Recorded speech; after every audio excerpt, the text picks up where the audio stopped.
My self doctor Rita Jain. आज हम NCERT 12 micro economics lesson 3 में पैमाने के प्रतिफल का अध्ययन करेंगे। इसे हम एक एग्जाम्पल से देखेंगे। मान लीजिए कि आपकी एक पिज़्ज़ा की दुकान है और आप इस दुकान में एक दिन में 1000 पिज़्ज़ा बना पाते हैं।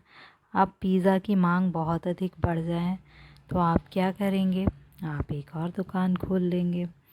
मान लीजिए कि दोनों दुकान जो हैं उनमें मिलकर जो पिज़्ज़ा का उत्पादन होता है वो कितना होता है? ये पहली और ये दूसरी दुकान दोनों ने मिलकर कितना उत्पादन किया पिज़्ज़ा का? 3000। अब आपने उत्पादन के साधन यानी पिज़्ज़ा की दुकान में कितने गुना वृद्धि की थी? 2 गुना वृद्धि की थी। 1 से 2 हो गए। तो उत्पादन जो है आपका 1000 से 2000 हुआ क्या? नहीं, ज़्यादा हो गया। कितना हो गया? आपका उत्पादन हो गया 3000। यानी उत्पादन में कितनी वृद्धि हुई? 3 गुना। तो बस यही क्या है? पैमाने का बढ़ता प्रतिफल।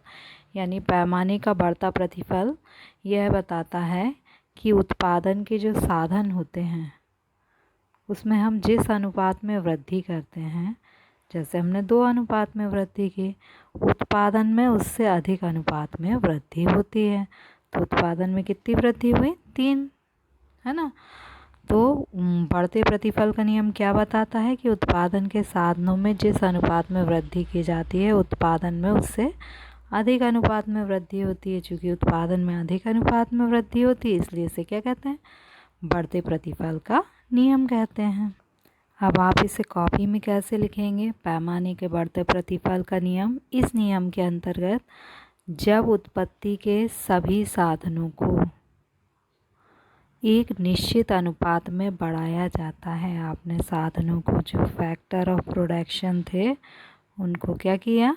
बढ़ाया। फैक्टर ऑफ प्रोडक्शन मीन्स साधन एक निश्चित अनुपात में बढ़ाया जाता है तब उत्पादन उस निश्चित अनुपात से अधिक अनुपात में बढ़ जाता है। तो उत्पादन क्या होता है?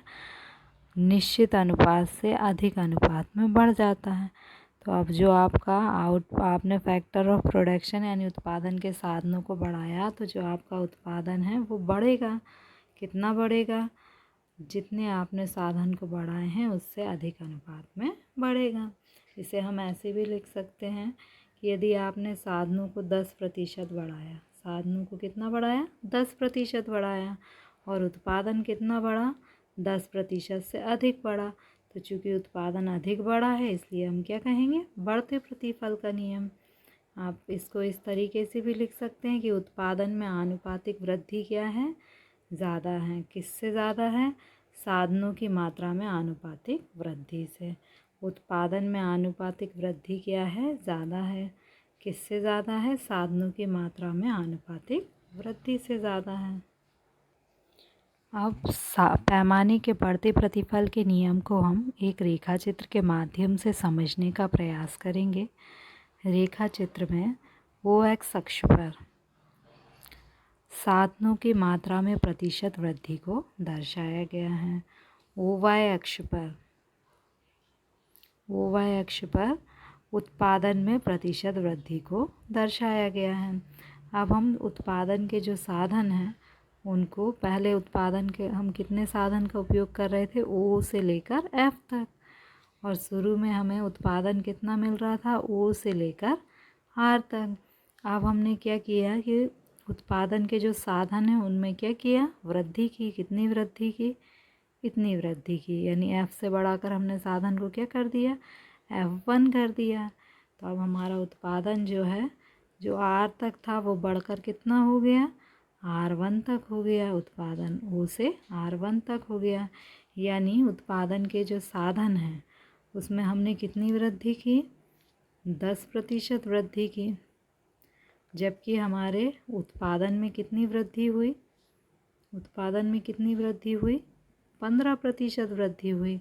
यानी उत्पादन में जो वृद्धि है वो ज़्यादा है साधनों में वृद्धि की अपेक्षा। इसलिए ये कौन सा प्रतिफल होगा? बढ़ता प्रतिफल होगा। आपकी बुक में एक क्वेश्चन है, what is increasing return to scale? बढ़ते पैमाने का प्रतिफल क्या है।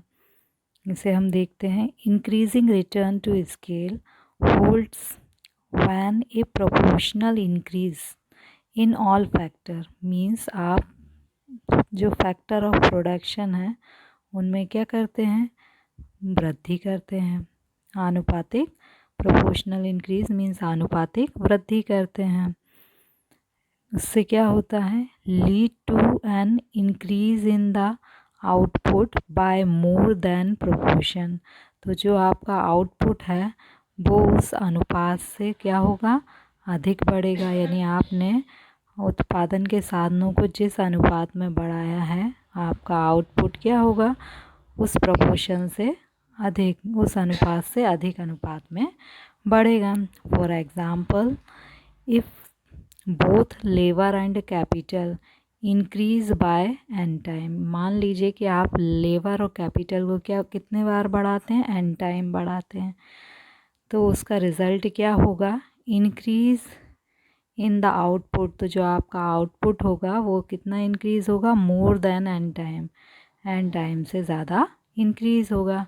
मान लीजिए कि आपने फैक्टर ऑफ प्रोडक्शन को 10 टाइम इंक्रीज़ किया, 10% इंक्रीज़ किया, तो जो आपका आउटपुट है वो क्या होगा, वो मोर देन 10%, मान लीजिए 15% इंक्रीज़ हुआ।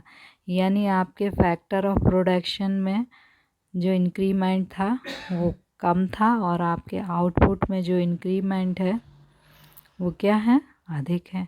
तो चूँकि इसमें आउटपुट में इंक्रीमेंट अधिक है, इसलिए इसे क्या कहेंगे, increasing rate to return to scale.